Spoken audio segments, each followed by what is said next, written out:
Ito po yung pinusuan ng ating katiis mula po sa Cotabato City.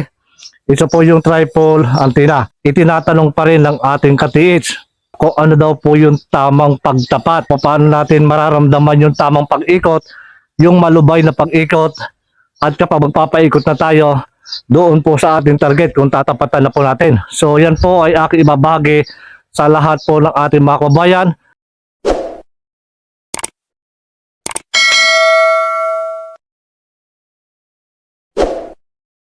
Isang mapagpalang araw po at magandang buhay sa ating pong mga kababayan, sa ating pong mga katiits. At muli pa rin po, ito po yung long range locator tripod antenna. Ito po ay pinusuan ng ating katiits mula po sa Cotabato City. Yan po yung ating tripod antenna na ginagawa po ng Treasure Hunter Mindoro Gold Vlog. So mga kababayan, mga katiits, ang tripod antenna natin may positive, negative at ground balance. So siya po ay pang long distance, pang malayuan. Dito pa rin po natin babalahan. Nakadepende na po yan sa inyo kung ano po yung inyong hanapin. So ito mga katiits, mga kababayan, ito pong ating tripod antenna ay pwede mong ipaghanap ng entrance tunnel, exit tunnel, saradong tunnel, maging sa sucker deposit kung tutuwangan mo po ito ng isang Japanese one. So yan mga katiits, mga kababayan, isang Japanese one at pwede rin po na isang single antenna. So kapag hindi mo po siya tinuwangan, limitado lamang yung kakayanan na magagawa po ng ating tripod antenna. So kailangan dapat meron po siyang kasawa. So ito pa rin mga katiits, mga kababayan, ito po yung pinusuan ng ating katiits mula po sa Cotabato City. Ito po yung tripod antenna. So ganyan pa rin, meron po ako dito pambala. Ito po yung 24 carats gold na ating pong gagawin bala sa ating pong tripod antenna. Kaya mga katiits, at muli pa rin, ito aking babala. At meron po ako dito ilulukit mga kababayan. Ito po yung bracelet na 18 carats. So ang iba po niyan mga katiits, mga kababayan, 24 carats yung bala. Ito naman po yung 18 carats gold bracelet. Yan. So muli pa rin mga kababayan, mga katiits, itinatanong pa rin ng ating katiits na kung ano daw po yung tamang pagtapat o paano natin mararamdaman yung tamang pag-ikot, yung malubay na pag-ikot, at kapag magpapaikot na tayo, doon po sa ating target kung tatapatan na po natin. So yan po ay aking ibabahagi sa lahat po ng ating mga kababayan, sa lahat ng ating mga katiits na gustong malaman kung ano ba yung tamang pagtapat o yung pagpapaikot po ng ating locator. So ito pa rin mga katiits, mga kababayan, ito po ay bala-bala. Huwag pa rin po kakalimutan yung pagpahid ng dulo ng antena sa lupa. Mahalaga pa rin po yan. So yun pa rin po aking ibinabahagi. Pagka kinapitan mo po yung handle, i-check mo muna po yan. Dapat hindi po yan nagwiwigil yung laganon.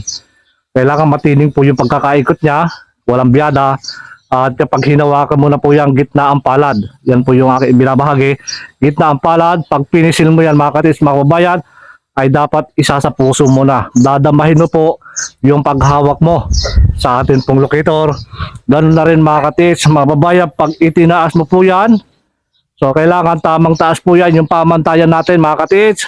Yung pamantayan natin, itong kilikili, yan. Kapag itinaas mo, tamang taas po yan. At ito po, pwede po ito isang dangkal at kalahati, yan. O isang dangkal, so ganyan po yan, depende po yan sa inyo.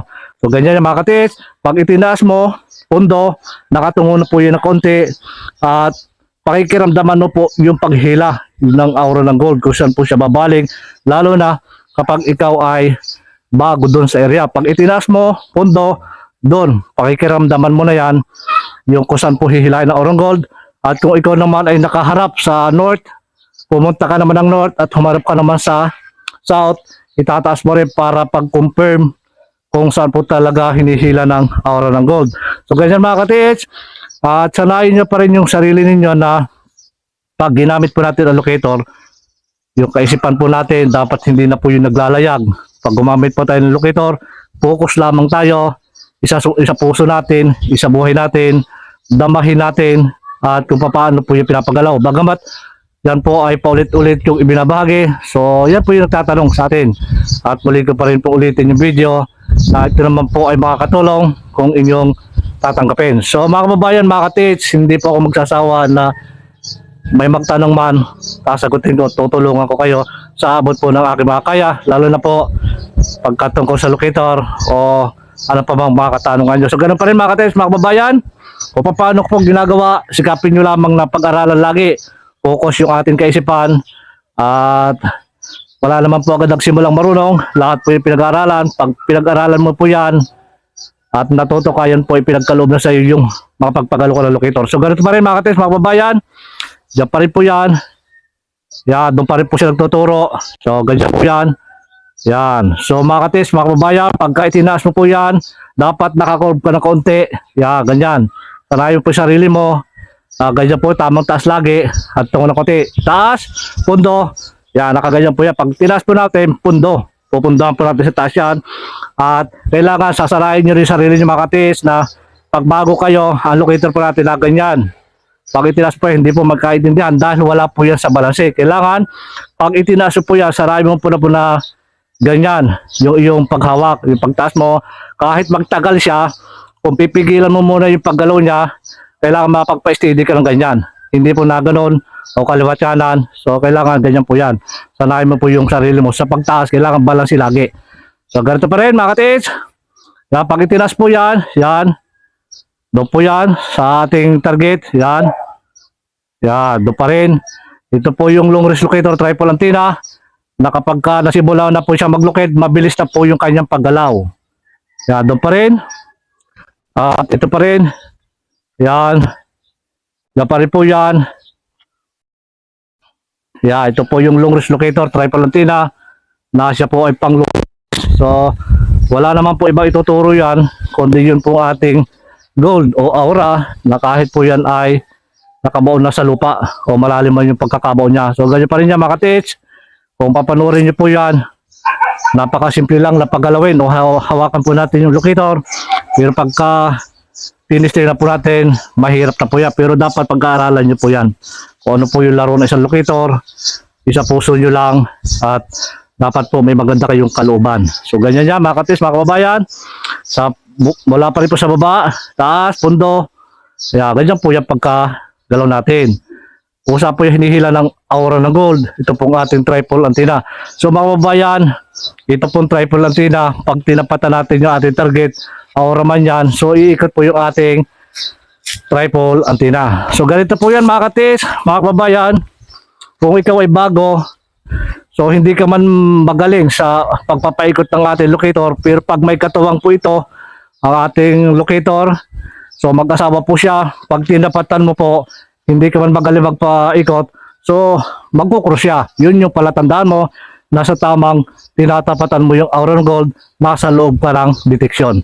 Dito pa rin, muli pa rin, kalahating tangkal, yan, dyan pa rin po yan, focus na po yung isip, hindi na po luluwag higpit yung ating kamay. So ganyan po yan, dito po yung pinusuan ng ating ka-teach, mula po sa Cotabato City, dito po yung long range locator, triple antenna. So ganyan yan mga ka-teach, mga kababayan. Pag bumuo na po siya ng frequency, tuloy-tuloy na po yung kanyang pag-ikot. So yan, ganyan pa rin po yan. Dito po yung triple antenna. So mga kababayan, mga ka-teach, mahalaga po yung aura meter na tulad po ng aking sinasabi na kapag na-locate na po ng triple antenna, maging single antenna. So, kailangan, kung nakita mo na po yan, estimatein mo po yung lapad ng detection sa pamamagitan po ng aura meter o Japanese one. Kung yan po ay 1 meter by 1 meter, so, hindi po pwede tayo na tayo po, ang paa natin ay nasa labas ng detection. Kung nasukat mo po yan, at tapos itatapat mo lang itong kamay natin doon sa aura, so hindi po pwede yan. Yan pa rin po ay nagtuturo dahil nasa labas po yung ating paa. So mga babayan, pag pumasok ka sa loob ng detection, alam mo yan kung gaano kalaki yan. Basta nasa loob ka ng detection, pag pinaikot mo po ang locator, itinaas mo, kusa pong iikot ang locator ng napakagaan. Kaya gagawin nyo po mga kababayan, mga ka-teach, kailangan lagi na tatapatan mo po yung target natin. So kung meron man po kayong Japanese one at hindi naman po kayo makasalta o nando po yung bato, So kung meron po kayong Japanese one o isang single antenna, yung dulo, itong antenna, itusok mo lang doon sa bato, itapat mo doon itong dulo. At saka mo gamitin yung ating locator na iikot po yan. Doon mo malalaman kung nasaan po yung pinakang sentro. So yun po yung ating ground, yun po yung ating magnetic. Sa pamamagitan po ng isang single antenna, yun po yung ating itutuwang. At nawa mga katis, mga kababayan, pag-aralan nyo lang yung mga detection, yung tamang pag-ikot, yung mahigpit na pag-ikot, yung maluwag, kung kayo po ay nasa loob ng detection o nasa labas. Mahalaga po yan. At huwag nyo basta lalaang nasa labas tayo, tapos ganyan, pipilitin natin paikutin gayang halatang halata na sa kamay. So hindi po yan. Kailangan tayo nasa loob para maramdaman po natin yung pag-ikot. Yan, kung saan po siya mag-ikot. Pagka tinapatan po natin yan, maluwag po yung pagkanyang pag-ikot. So ganyan na mga katis, mga kababayan. Kung saan po yan, mararamdaman po natin hanggang sa lumakas po na lumakas siya mga katis. Yan. Ganyan po yung ating pag-ikot niya mga katis. So muli, mga kababayan, mga katis, naway makatulong po yung simpleng video kong ito sa lahat po ng mga nagtatanong. Naway makatulong po yan. Muli po, maraming salamat. At mula po sa Cotabato City, ito po yung triple antenna na yung pinusuan. Bala-bala, pang long distance po yan. Maraming salamat. Pagpalay po tayo ng maraming biyaya. At higit po isang magandang kalusugan. Maraming salamat mga katis.